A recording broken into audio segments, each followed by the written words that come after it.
the reason behind this talk today, it started last year. I gave a talk, and then when we went for dinners after, we started philosophizing, sharing some ideas. So I was like, well, I will come back this year to talk a little bit about the philosophy, the beliefs that we have behind PKM. So that's the reason behind this talk today. And just to get started, I see many faces that I don't know, so who am I? Okay. So my name is Bianca Pereira, and I have multiple relationships with PKM. Okay, I started, I was a researcher in computer science, and I used to think about ideas, how they relate to each other, how we can represent them for computers. So that's how my story with PKM started, because I was trying to make sense of my own research and taking my own notes, and then that's where I was like, okay, how can we do that? So I have like 14 plus years of experience there. And then I started to do my PKM practice, which have been for a few years within the PKM community, seeing how other people are doing it, learn from each other, sharing ideas. And then in 2021, when I decided to leave academia to become mom, that's when I actually started working with PKM, like helping other people take their notes, organize their ideas, and I still do that as part of my work, but now I'm back in academia again, working in academia again. So it's kind of a little bit of myself, and just to give a context, so everything that I do has this research or learning, try to learn new ideas. So I'm come a little bit from that angle. So if you're coming from a totally different angle, I hope we can exchange some ideas. Well, Bianca, this you're saying, I don't think it applies to my case, so let's talk. So this is more like a conversation, okay? So we are in a PKM Summit. What is PKM?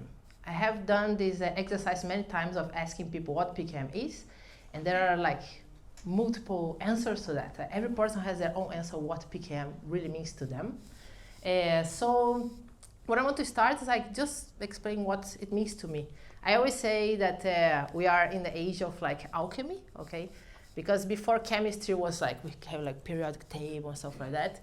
There were the alchemists, they were experimenting, they were trying to learn from their experience and exchange experience, and I believe PKM, we are in that age, where everyone there's this method, there's methodology, there's a way of thinking about PKM, and then we are sharing, and that's why we are here to share and exchange ideas. So how I think about PKM is how we deal with understanding the world, right? We observe something, we observe the world out there, and then we try to sense make, which try to understand what does it mean to me, okay? And after, I understand, now I can communicate to others. I can try to linearize my thoughts, make sense of my thoughts so I can communicate to others, okay? And then that's when it makes sense, communication is one of the things. Sometimes you're I'm trying to take a decision. I'm trying to make sense of my thoughts, disentangle my thinking to make a decision, or to learn something, or to do research, to create new knowledge that no one has ever talked about, or even just self-awareness. I'm trying to make sense of my thoughts to understand myself, okay? There are multiple reasons why we are trying to make sense of our thoughts, okay? And the part that I call PKM is this part, okay? How do we deal with making sense of the world, make sense of what you are reading, make sense of what you are exchanging with other people, okay? And we use PKM for the purpose of communication, decision making, etc. So that's where I'm departing from. But usually the story goes like this. I don't know if you can relate to this. We want to do any of these blue things here. Say, I need to write, I need to write something, or I need to take a decision. And it's this thing is hard. There's just too much information, too many things to consider. So what we do? Well, writing helps. And we start writing down write it out, make sense of my thoughts. The notes start piling up a little bit, and then we're now I have too much information in my notes. I want to find my ideas again. I want to I remember I thought about that 2 months ago. Where is it again? And that's where we come into, I need PKM. I need to start to organize my notes so that I can do all those things. Now our goal is not the notes, our goal are all those things. That's what he wants to do. And he wants to disentangle our thoughts in the meantime, okay? But then what I see that we don't talk much about is the core of it. It's why are we creating notes in the first place? It's for the process of making sense, like disentangling our thinking. So we talk about the notes, we talk about the writing, we talk about all the other things, but we don't talk about like how are we actually making sense of our thoughts, making sense of our ideas, and how our notes are actually helping that, okay? It's not about the tags, not about the folders, it's not about even the link sometimes, but it's like how can you use all those things to actually make sense of the word, make sense of the thing, so we can do all those blue things at the side. So that's the goal today. Let's talk about sense making, okay? The sense making part of it. And when I like to think about PKM, I always have this pyramid, because when we first start, because we are on the notes realm, we say, well, I use Notion, I use Obsidian, which one is better? And then we have that eternal fight of which tool is better. And after having a bit of fight, I was like, well, actually, maybe the tool doesn't matter that much. It's more about the methods, how we go step by step, what's your step by step to make a decision. And then I like to say, well, actually, it's one step before that. It's like, what is going on inside of our minds? Because at the end of the day, that's what you care about. That's what you're trying to make sense of. So I go on what I call mindsets, which are two things. One, what are the beliefs that you are bringing into the process of making sense? And what are the mental processes? Not like the physical process, like oh, how I handle my notes, but what's going on inside of our minds, okay? So that's what we go today into that, okay? How the usual process goes, right? We start with our notes, and then we're like, okay, I'll just like give them some names so I can find them later, maybe like, oceanography, or there is a daily note, or we start naming our notes. And at some point in that process, we notice like, okay, we have a lot of text with a lot of ideas in there, and they say, oh, I remember I wrote about that some time ago. Where is it? And they start searching for it. And when you search, you notice a few problems for having those loose notes. One, inconsistencies. Maybe we change our mind over time, right? So how do we know that we have changed our mind? There is inconsistency across notes. So it's like, how can I find those inconsistencies, right? That's the first one. The second one is incompleteness. So say, if I found one piece of information in one note, let's say report May 2023, do I have other notes about that? How far should I search on my notes to try to find all the information about something that I'm looking for, okay? And then the third one is just slow, because it's a sea of text and we need to find, where exactly did I write that? And it's like, it's always a process of searching. We're always searching for information rather than just having it, finding it, okay? And at that moment, if you are from computer science, or you have talked to people, or you probably the Zettelkasse community, or maybe linking your thinking, that's when it's like, okay, let me break those notes and get those pieces of information that I'm calling ideas. You can call concepts or topics or however you want. We start breaking them, and then it's like, okay, now I'll have one, in each note, I'll have a separate piece of information, so that when I want to find, I don't need to search anymore. I just go to the note that contains that, and all my information is in that note, okay? But then comes the question, what is an idea, okay? Right? And that's what brings us to today, okay? How can you do idea management, and what are the philosophies or the beliefs that come when you're thinking about ideas, and how they influence how we take notes and how our notes look like? So I will start presenting like two different philosophies, okay, which may be a little bit, we'll do philosophy here today. And then I will show them like how the notes actually look like, okay, so try to be practical a little bit as well. So let's go to the bottom, very bottom of the pyramid. So the first belief, and that's something I carried, and I think everyone carries that, is that the idea that we observe objects in the world. We look at a table and say, well, this is a table. The table exists as an object, okay? This is a table, that's like, this is a microphone and things like that. As if objects exist in the world. And it usually goes like this. We say there is a referent, the object, the thing in the world.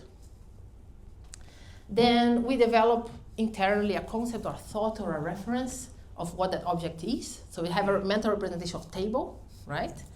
And then we just associate a word to this. Oh, sorry. It was supposed to be a daisy because there was a picture there that disappeared.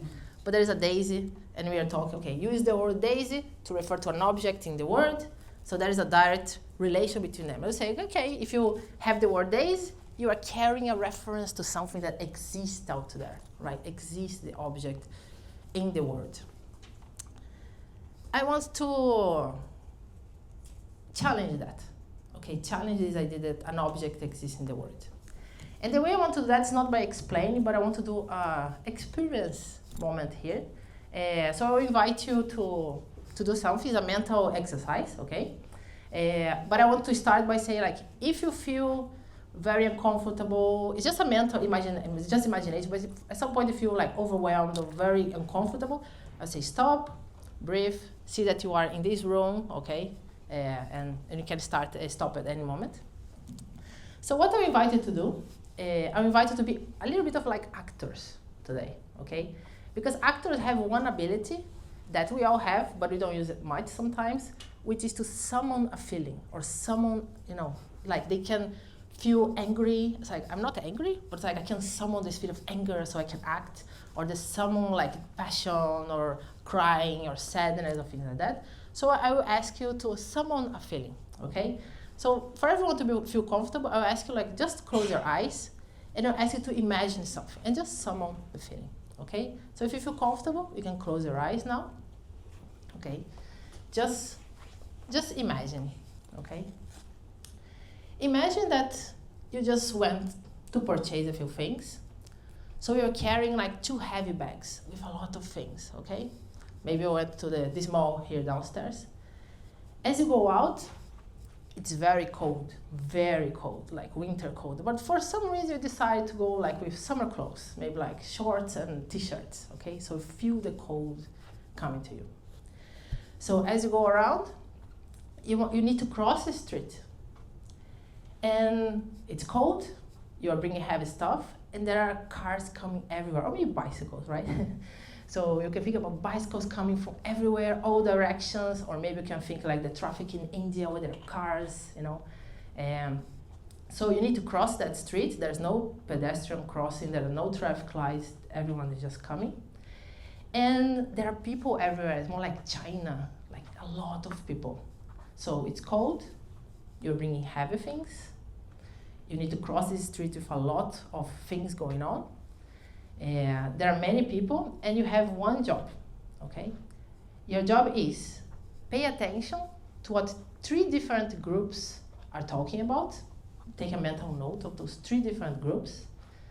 And everyone that passes near you, you need to take a notice also of the color of their clothes, okay? So you are in that situation, you just need to cross the street and do all these 3 things. Now, go, okay? Now I want to take a mental note right now of the first word that comes to mind that represents that experience. The first word that comes to mind. So slowly, just let it all go. It's just all imagination. Open your eyes. We are in a room where everything's calm. We don't need to cross the street. Don't need to take mental notes of multiple things. And I just want to ask you, like, what was the word that represents that experience? Stress. Stress, overwhelm, overload, frustration, panic. Gray. Sorry? Gray. Gray. Oh, that's an interesting one. Yeah. Sun. Sorry? Sun. Sun. Yeah, desire for sun, like it's too cold. Yeah. Yeah, good. Well, thanks a lot. A word that I want to pick here from what I say is overwhelm, like overwhelm, stress, frustration. There's just too much going on, okay?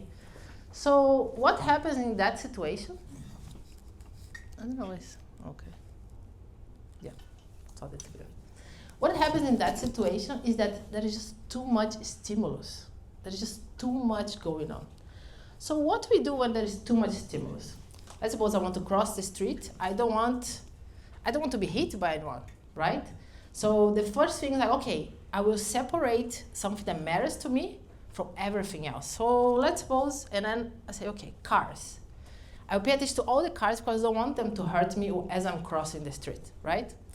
And then, as I'm crossing, comes a bicycle, and whoa, okay? So it's like, well, separating cars from the rest is not enough.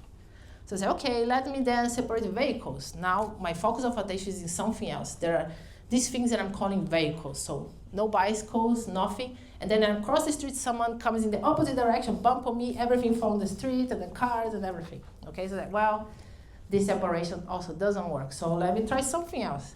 So we look at the things like, okay, anything that comes in my direction now is my focus of attention, where everything else is tuned down because I cannot handle everything. Like our attention is a limited resource in that sense. So we pay attention on something and then we blur everything else, okay? So that's what I call the fact that we are creating objects as you're navigating the world because our attention is limited. We cannot get all the stimulus in. So we are filtering, always filtering which stimulus becomes signal and what else for that specific situation is noise, okay? And I always like to use this example of this picture, like from photography, where we use okay, this is on focus, this is the focus of my attention, where everything else is still there, but gets blurred. So how does it differ from the idea that objects exist in the world, right? How is it any different? First, we cannot say that objects exist as objects in the world. Instead, we have stimulus in the world. Something that comes through our visuals, audio, the feeling of cold, and all those things. Okay, so we have a stimulus in a no-object world. We notice them, and we find patterns. We create patterns in those stimulus. Okay, we identify them. And this is what we sometimes call tacit knowledge, that feeling like I can see something, there is something in there. And then sometimes we cannot even communicate. It's like, I know something, but it's like, I can't explain. And that's where we have what we call tacit knowledge. From that, we try to cognitively explain, what is the object? What is this thing that I'm perceiving here? Which pattern is that? How can I use words to explain it? And that's when we talk about what I like to call objects of attention, okay? So it's our semi-conscious, because we kind of create those, but then it's when I try to communicate, we conceptualize them, if you like, okay? And then okay, I have this object that I'm creating, then, okay, now let's give a word to that. So rather than having to explain what the object is in a paragraph or a page every single time we talk about it, we use a word, a symbol to represent that object, and then we can talk about it, okay? So at the end of the day, the symbol doesn't represent an object in the world, because the word is a stimulus to us. We create the objects through our interpretation, through our creation of patterns, okay? So the symbol represents our thoughts or the patterns that we are observing in the world, okay? Is everyone with me so far? Because now we're going to what it looks like in our nose, because this is very vague, right? Are you okay? Is there anything oh no, I don't get any of these, what you talk about? No? Okay. So the idea is okay, objects, if that's the case, right? I'm bringing here the idea, maybe you disagree, which I like disagreements, okay? So objects don't exist out there, we create them through cognition. So how does it impact our notes? So we create object of attention. Let's depart from the idea that object exists out there, okay? The table is a table, regardless if I look at it or not, the table always exists as an object in the world. And let's get to the situation, I'm reading, I want to learn something from something I'm reading. So how do you do that? If we believe that objects exist out there, okay, when you use words, we are talking about something that is out there. I don't have a say on what it means. So the idea is if you read a text twice, you get the same objects out of it, right? Because the objects are out there and the words are just reference to those objects. So if you read, you get the same object every single time. Which, if you think about it, is not really true, right? If you read the same book with 20 years apart, we know that we don't get the same thing of the book. And even we talk a lot about Pixar movies, where if you are a kid, you understand it one way, and if you are an adult, you understand a totally different way. The same thing, right? And it's not just an interpretation of what it could be or what it remind me of, but actually the understanding of the thing itself, okay? So, but then holding that is what brings us to what I call passive note-taking, because say, well, if I read today and I read in 2 weeks, I will get the same object, I will just highlight, right? I just highlight the notes, copy some quotes that I found interesting, and that's my notes taking. That's enough, because it'll be the same thing in the future, right? And usually discover that that's not the case. And if you're here today, probably you already know that that's not the case. And then we do what some people call note making, and what I like to call active note taking, which is like, okay, I will not just like highlight, but I will write my thoughts about it, what I understand from it. So we express our thoughts. So take the quote again, and then express, okay, what it reminds me of, what I understand from it. Very like, doesn't need to be correct or complete, but it's like our current understanding when you're reading. And then we have active notes taking. But then, as I said, now we are thinking about how can you organize your ideas. So these are our initial, what I call document notes with all stuff, all my thoughts that came from the source. How can we organize that as ideas, okay? If you believe that objects exist out there, that's usually what it looks like. We start as like, oh, I'm an Obsidian user, I do links. So links are awesome. So I just get all the concepts that I have here, the ideas that I have here, and I will link them. So this is how it goes. You say, oh yeah, David Hume is a concept, I want to talk more about him. Well, induction is a concept, conceptualization is another one, mental models or stimuli, so I just create links to other notes where I talk about it in other notes. And then I create notes from them, sorry. And the problem is, yes, you're doing sense making. Yes, you identify some what could be concepts or ideas, but I will argue that is limited, okay? And the reason I argue that is limited sense making is because in that text that you just wrote, in the ideas that you just expressed, there are your objects of attention hidden in there, and that we don't interact with them, okay? So when you change to this idea that objects are created by us, we only change the way how we are looking at things, and that will change on what becomes an idea note, or however you want to call concept note, or whatever it is, okay? How does it start? Again, note making, we express our thoughts, exactly the same text, nothing has changed. But then in a second step, okay, but if I look at the same text from the perspective that I am focusing on something, what is this that I am focusing on? How does it change on how we are dealing with it? Okay. Maybe I start, well, David Hume, I still care about him, and I already talk about him in this text. I say, well, he's the one who talked about induction. So let me put that in my note. And then I talk about induction, I use the word induction, but now I notice that I have talked about what I believe at that moment in time, what induction is. So I take that conceptualization via observation of the environment, and that becomes my explanation of what is my, sorry, this is disappearing. What is my understanding of that, and then goes in the explanation of what that object of attention is for me at that point in time. And then mental model. So far it's not much different from what I had before. But if you continue digging, there is this thing here. What is this? There is no name for it. I don't even know if anyone has given a name for it. Like, what is this thing? Like, observing or living in the world and having the capability to adjust our mental embodied model to the environment is like even weird to read. But at the moment where I'm thinking about it, I was focusing on something. So what is that thing? And then we separate and give, okay, what is this? What is the name that we give to that thing? What that thing really is? And we keep digging. So there is this thing that I'm calling mental embodied model, which is that if you look at the writing, it's like, okay, how is it different? Like, how is it different from mental model? Is it the same thing? Are they related? Sorry, this is disappearing. I don't know, I think I'm not using this anymore.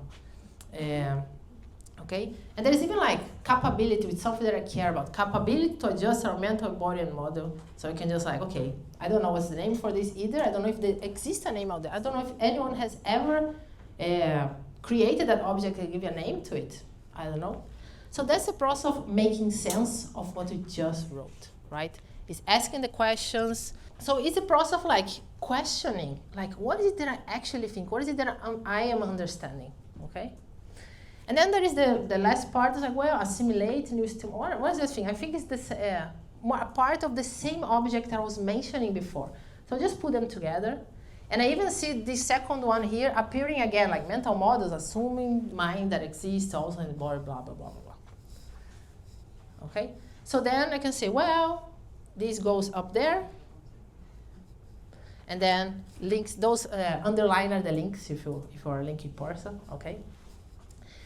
Then what happens here is like, we start questioning, like, what is it that I think? How do I see the world? How is that source in that case making me see the world, okay?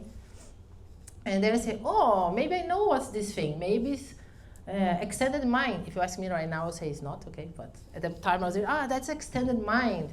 And then I can ask, okay, but how does it relate to what the author is actually saying in that quote? I can question myself, do I really understand what they say?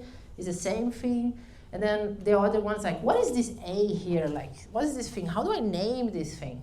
I say, well, maybe I will name it embodied cognition. Is this what other people call embodied cognition? Is it different? Is it the same? Okay? So this whole process of looking at our objects of attention, what we wrote, is actually organizing our ideas. What is it that I think about? How do they relate to each other? Questioning ourselves. And that is the process of sense-making, right? That is a process that we say, why we do PKM in the first place is to make sense of our thoughts through our notes. And by doing this question, changing notes, decide what's the name, how they relate, and things like that, the organization of notes in this way becomes sense-making. So organization of notes is not like, okay, in which folder should I put this note, or things like that. But if you organize based on ideas, where ideas are your objects of attention, not random things that exist out there, the organization of notes itself becomes the process of sense-making, and at the end, we have notes that are ideas, okay? And then we can find, okay, what do I have about that idea again? That I was thinking the other day that I was not so sure what it's all about. We can go straight to the note and find the things inside of the note, okay? So that's my claim, and of course, I'm open to like, well, no, okay. Yeah, so it's more like when you think about an idea, comes the next step.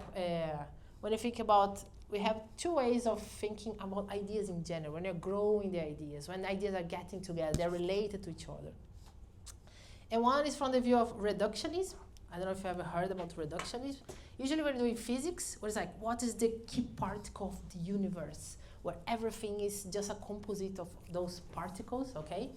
And when people bring that idea of reductionism, usually it ends up, it's more like in the Zettelkasten, which is like, okay, what is the one idea that I put in this note? It's like, should be a sentence, should be a word, should be maybe a letter, I don't know. It's like, what's the smallest unit of thought, if such a thing exists, okay? So we have multiple ways of seeing what ideas are, and we can talk about all of them. That's why I say we can spend 1 week talking about it. But then there is this idea, I don't know where it comes from. I think it comes from the idea of like objects exist in the world. So what is the object? So what's the smallest unit of thought, okay? And I particularly don't believe that such a thing exists, but we keep looking for it, right? So that's one the thing, and I just find that this belief tends to just bring anxiety, because I'm like, oh, what should my idea note have? Should it be like a sentence? Oh, but a sentence has too much, maybe it should be a word. But a word can also be ambiguous, because we are referring to multiple possible objects of attention. So what is the smallest unit of thought? And even when you're growing new ideas from ideas that you already have, when you think about that, it's like, it's small units of thought. I just need to find all the small units. And then when I know them, I would just compose like new things with them. It's just like group them, and then ta-da, we find a new thing. Which in reality doesn't really work like that when you create new knowledge. I'll give an example of the opposite, so maybe it will be more clear, because I see what I'm talking about. So another way of looking at things from the view of complexity, which is more from biology. What is complexity? Is that idea like, if I put pieces together, doesn't mean that a new thing will just like, I see a new thing automatically, right? For example, our cells don't speak, okay? Our throat alone, without the rest of the body, don't speak. But the human body speaks. So a human body has an ability that the parts of the human body alone don't have. And even if I put the parts in a different assembly, they will still not speak, right? So the idea of complexity is like when you put ideas together, or to be pieces, if you like, together, just put them together doesn't necessarily create new ideas, right? But if you put them together on certain ways, new ideas will pop up, even in different ways, depending on how you arrange them. And they are, like in practice, the idea is like super simple, because if we hear a lot about emergence ideas, like, oh, I want that, you know, and I feel like, oh, I need like have all my notes and link them and put them together and do this and do that and do that, so that a new idea can emerge magically from that. But actually, it's very simple. Like you know how to do that already. For example, we have an idea of a doctor. Doctor prescribes a drug. The patient takes the drug, okay? So when you look at that relationship in that way, what idea comes out of that? Does everyone, like, what idea pops out of that? When this, one idea that didn't exist before these relations exist to each other. Any ideas at all? Trust. Treatment. So, treatment? No, Treatment? Yeah, Di- treatment is one. System. Sorry. Diagnose. Diagnose. Subject. Subject. Okay. Bills. Build. Yeah, the bills comes out of that. I like diagnose. Sorry, you said Treatment. treatment. Yeah, so a doctor prescribes a drug a patient. One could be treatment or prescription, right? Like, so what is a prescription? What's the idea of prescription? Is when a doctor prescribes a drug to be taken by a patient. So when those ideas, they come together, a new idea just come out of that, right? If those ideas didn't come together in this way, we not have prescription. So if you have our ideas as idea notes, or even just words in a paper, and we start linking them, and we start looking like, okay, what comes out of this group of relations here? And that's the idea of emergence, okay? By putting them together, not just like, oh yeah, something appears, like magically, but when you're making sense of this, well, when it comes together, I want to focus on the broader picture. I want to focus like, when those things come together, what's my object of attention right now? And they say, okay, well, let's call it prescription, because when I say prescription, I want to assume that all those things are happening already, right? So we are focusing. So the idea is that we can focus on pieces. Those are ideas. Doctor is an idea. I can talk about what a doctor is, blah, blah, blah, blah. Patient's an idea. I can focus on what it is. I can even focus on the relations. They can be ideas as well. And then, or I can take the whole. Let's say, when I look at the whole, what is the thing I'm talking about there? And that's prescription. Another example. A person takes notes to capture their knowledge. So what's the idea that can come out of that?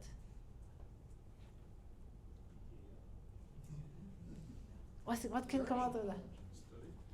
Learning, studying. That's the reason why they take, but like this particular thing, what's it I'm describing here? A person takes notes for knowledge capture. Learning. Note taking. Yeah, thank you very much. Note taking. Okay. And you say, well, they come together. This is the meaning of note taking. But then, like, if you bring a different interpretation, because like we are the creators of objects, right? Some people call, no, that's not note taking, that's note making, right? And they say, but what's the difference between note taking and note making? That comes from the same relationships. So those are like when we bring ourselves and our interpretation to look at our ideas from this view of more like complexity, that is like, okay, when you put things together, what does when you put them together, what comes out of that the parts themselves don't have, right? That's when you can create emergent ideas. And it's just that, really. Okay, it's just as simple like if you put your ideas on the page and you can see the connections between them, then you can start questioning as a sense making. What are those? Okay. So we are on time. So I will close, but I would love to keep talking after. Okay. If anyone wants to talk and say questions, complaints, concerns, I love all of them. So please reach out. And just to close, like many people at this time, they say, well, I say, oh yeah, you have your object of attention, you have idea notes, and everyone's like, well, what about MOCs? Okay, this question always comes, what about MOCs? Or hub notes, or tag notes, or whatever name you use. And then that's the topic for the next talk. Okay. So thanks a lot. Let's connect.